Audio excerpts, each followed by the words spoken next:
Hoy comenzamos el programa dando la bienvenida a alguien al que queremos muchísimo en este programa.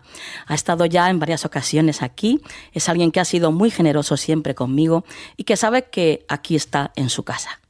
Escritor, periodista e investigador, Juan José Benítez. Buenas noches, Juanjo. Hola, Nuria, buenas noches. Encantado. Encantadísima yo también, Juanjo, de tenerte de nuevo aquí. Y es que hace unos meses, estuve entrevistando también a tu hijo Iván por su libro El mundo del revés, y la verdad es que me pareció un ser extraordinario. Y está claro que de casta le viene al galgo, como se suele decir. Bueno, en este caso, él es mucho mejor que yo, ¿eh? Bueno, eso dice mucho de ti también, Juanjo. Bueno, hoy vienes a hablarnos en concreto de tu último libro, de la continuación de Solo para tus ojos. El título es Mis primos, entre comillas. Se trata del libro número 25 sobre el misterio de los objetos volantes no identificados y reúne más de 200 casos registrados en todo el mundo desde la más remota antigüedad. ¿Qué necesidad que te impulsa a sacar este segundo libro dedicado a los ovnis, Juanjo? Bueno, pues llevo ya casi 50 años, el año que viene se cumplen, investigando por todo el mundo, como sabes muy bien, y de forma constante, y bueno, he acumulado muchísima información que yo creo que debe salir a la luz. No la debo guardar para mí solo. Claro. Y por eso pues ha salido ahora Mis primos, y hay otros, si no recuerdo mal, hay otros 6 libros ya escritos. Wow. Sobre el tema. Empiezas el libro hablándonos de los extraterrestres, en las pinturas rupestres, en representaciones artísticas muy antiguas y relatos también antiquísimos. ¿Están con nosotros desde siempre? Están con nosotros desde siempre y desde mucho antes. Eso es lo que yo entiendo y lo que deduzco, repito, después de tantísimos años de investigación. Es más, yo creo que estos seres han podido ser los creadores físicamente del ser humano. Hagamos al hombre a nuestra imagen y semejanza, en plural, significa que alguien, no creo que Dios, alguien, los Elohim, sí, pues tenía la capacidad técnica de hacer que determinadas criaturas en estado animal todavía pudieran ser intervenidas genéticamente para dar lugar a una rama que posteriormente fuera inteligente. Y por un lado quedaron los simios y por otro evolucionó el ser humano. Y yo creo que fueron estas civilizaciones, sí, o esta civilización muy, muy anterior a todo lo que conocemos del fenómeno ovni, la que pudo llevar a cabo esa hibridación. Relacionado con esto, Juanjo, tú nos hablas en el libro de un extraño símbolo que aparece en unas pinturas en Peñarroya, en Córdoba. Sí, es una pintura muy interesante que yo descubrí gracias a otro investigador, José Manuel Frías, que me habló de ella. Me fui a verla y efectivamente allí hay una pintura que tiene por lo menos 7.000 años de antigüedad y que está pintada con una pigmentación roja, tiene unos 30, 40, 50 centímetros de altura, y en ella se ve a una serie de gentes con los brazos en alto, no sé si admirados o asombrados o atemorizados por un objeto que hay en el aire, aparentemente redondo, con una H pintada, o una H que aparece en el centro, en la panza del objeto. Claro, eso nos llevó inmediatamente al tema humo. Claro. Es otro de los temas de investigación ovni, pero claro, tiene como mínimo 7.000 años. Madre mía. Cuanto menos curioso, ¿no? Claro. La coincidencia. Claro. Sí, no, lo que demuestra pues que el tema ovni es muy antiguo y sobre todo también el tema humo. Claro. Nos hablas también de un ser que aparece en otras pinturas, pero esta vez con escafandra, concretamente en una cueva en la República Dominicana. ¿Cómo es este ser? Bueno, entre las 5.000 y pico pinturas que descubrimos en el Tassili N'Ajjer, al sur de Argelia, en el desierto, había varias donde aparecen seres pintados en pinturas en los abrigos rocosos, con escafandras, con trajes hinchados, con botas, con guantes. Lógicamente, claro, estas pinturas que tienen entre 9 y 14.000 años de antigüedad, pues dicen mucho de que alguien vio a estos seres en ese lugar con unos objetos posados en tierra. Hay otra pintura en la que aparece un ser enfundado en uno de estos trajes hinchados, con una escafandra enorme, y al nivel de la cintura aparece un cable, o algo que parece un cable, que lo une a un objeto que está posado en el suelo en forma de enorme pepino, en forma ovoide, ¿no? Este individuo está arrastrando a 4 mujeres negras desnudas. ¿Eso qué significa o cómo lo interpretamos? Pues bueno, pues que este individuo está llevándose hacia ese objeto, hacia esa nave, a cuatro mujeres del lugar, ¿no? Claro, repito, estamos hablando de 9 a 14.000 años de antigüedad como poco. ¿Qué significa esto? Pues que alguien estaba viendo eso, lo pintó, a no ser que fueran ellos mismos, mis primos, los que pintaran la escena, que también cabe esa posibilidad. Claro. También en algunas pinturas aparecen estos seres, pero bueno, pues con unos elementos que aparecen también bastante asiduamente en estos dibujos, y son antenas, que surgen pues así de las cabezas, ¿no?, de algunos de estos seres representados en estas pinturas. ¿Qué explicación tendrían este tipo de antenas en pinturas rupestres?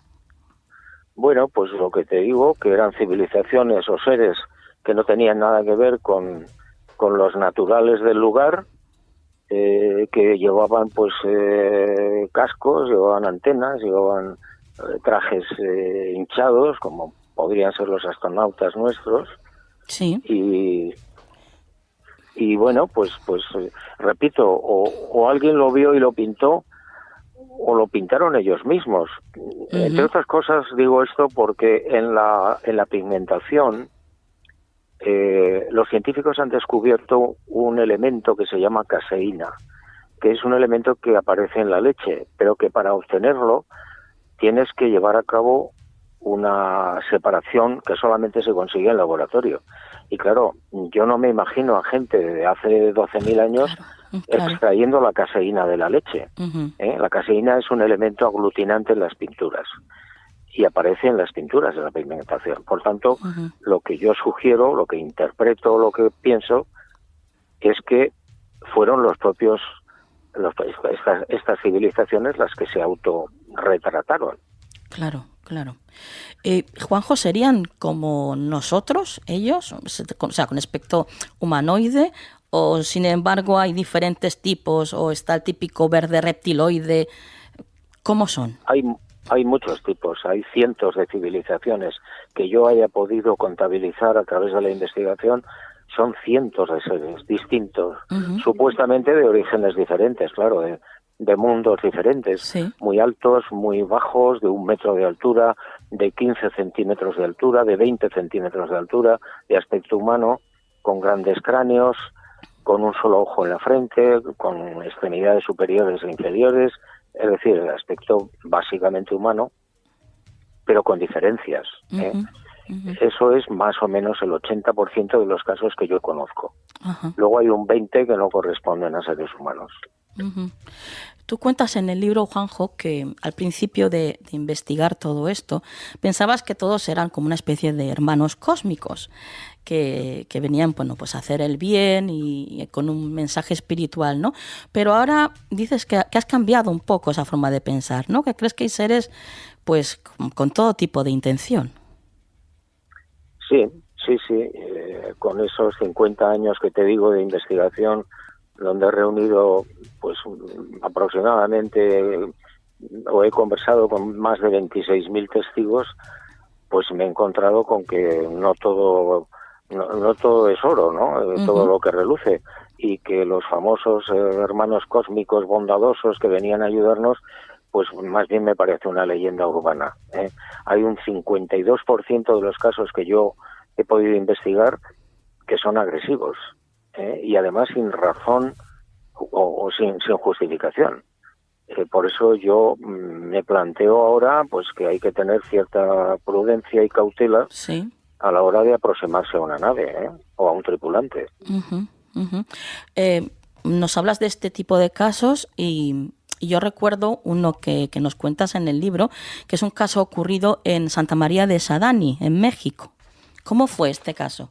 Bueno, estábamos investigando en toda esa zona del Pacífico y en una de las ocasiones alguien me habló de que en ese pueblo remoto, bueno, habían pasado cosas muy extrañas hacía tiempo. Me fui allí, estuve hablando con los vecinos, especialmente con los mayores, y bueno, ante mi sorpresa y la de Blanca que me acompañaba, pues efectivamente nos contaron que en los años 20 y los años 30 aparecieron unos seres que empezaron a matar el ganado, que les quitaban la sangre. Sí. Y bueno, pues aquello causó un terremoto entre los pobres indígenas, ¿no?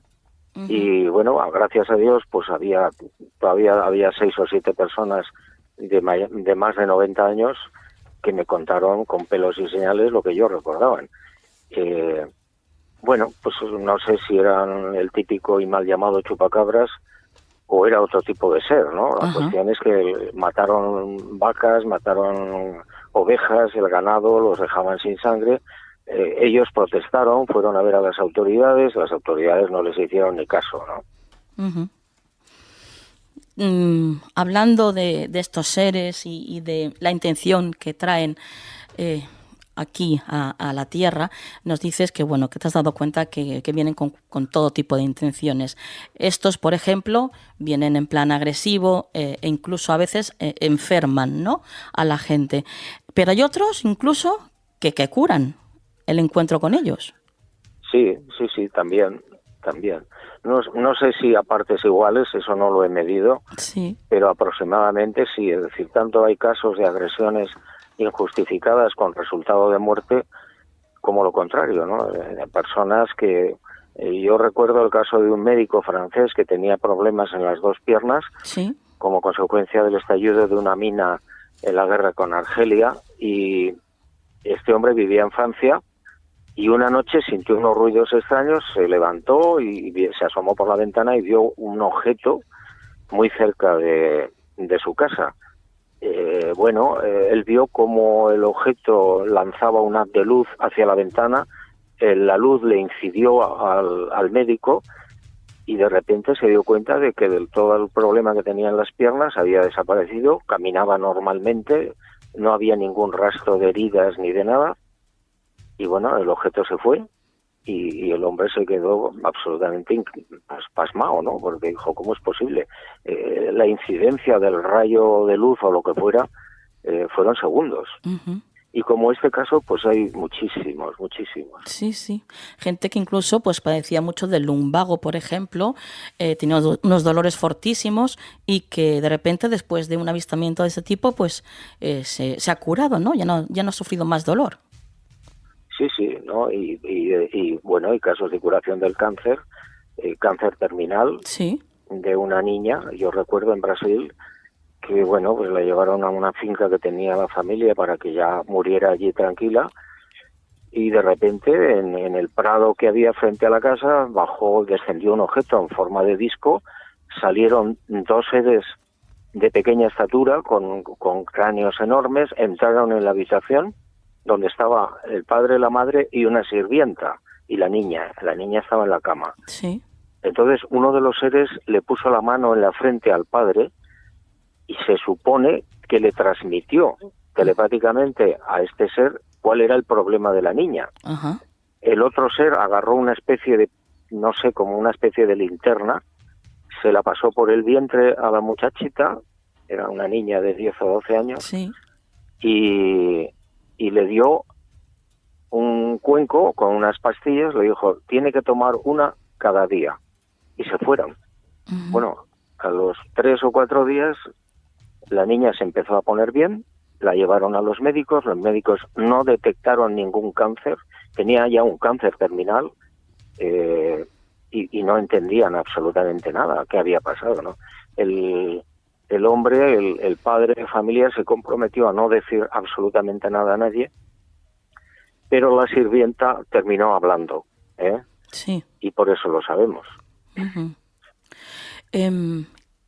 Después de todas las investigaciones que has hecho, Juanjo, ¿Perdón? después de todas las investigaciones que has hecho, ¿a qué crees que vienen? ¿Vienen como militares? ¿Vienen como científicos? ¿En qué plan vienen?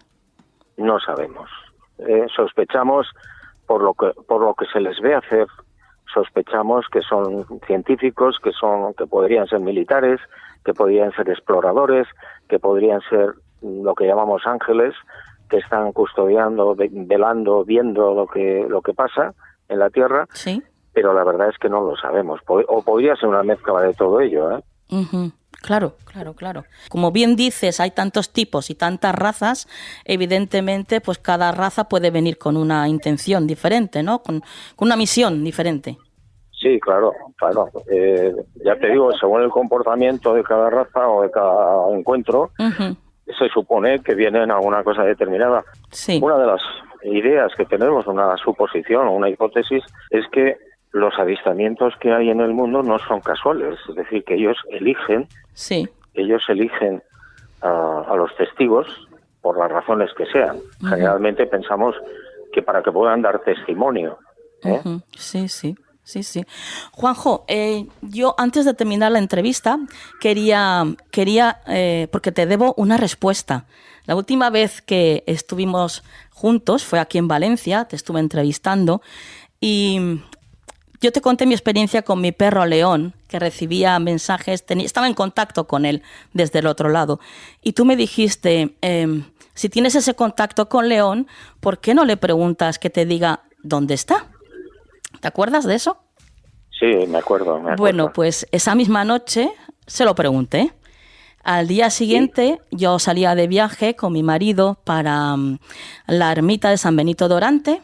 Tenía que agradecer unas cosas allí y cuando llegamos pues había llovido, estaba el terreno lleno de barro y lo típico cuando sales del coche pues miras dónde vas a poner el pie, claro, a ver si hay un charco o está lleno de barro aquello. El caso es que cuando voy a poner el pie en el suelo me llama la atención algo dorado en el suelo y lo cojo y era un coletero dorado, ¿vale? Y lo único que este coletero estaba doblado en forma de el símbolo del infinito, del Lemniscata. En ese momento supe que esa era la respuesta de León. La respuesta era que estaba en el infinito, claro, donde no hay principio ni fin, ¿no? Donde todo es eterno. Claro, puede ser. Así que esa fue la respuesta que me dio. Te la tenía que dar porque como me lo preguntaste, te tenía que dar la respuesta. Muy bien. La verdad es que, como siempre, nos quedamos con ganas de estar mucho más tiempo contigo, pero bueno, el tiempo es lo que es. Es así. Así que lo dejamos aquí. Ya hablaremos con más calma. Juanjo, vuelves con este libro, Mis primos, con más de 250 investigaciones inéditas en todo el mundo que demuestran que el fenómeno ovni es real. Gracias por seguir escribiendo, gracias por seguir ahí y espero que dentro de poco, ojalá, nos volvamos a ver. Venga, muchas gracias. Gracias. Un abrazo. Un abrazo. Hasta luego.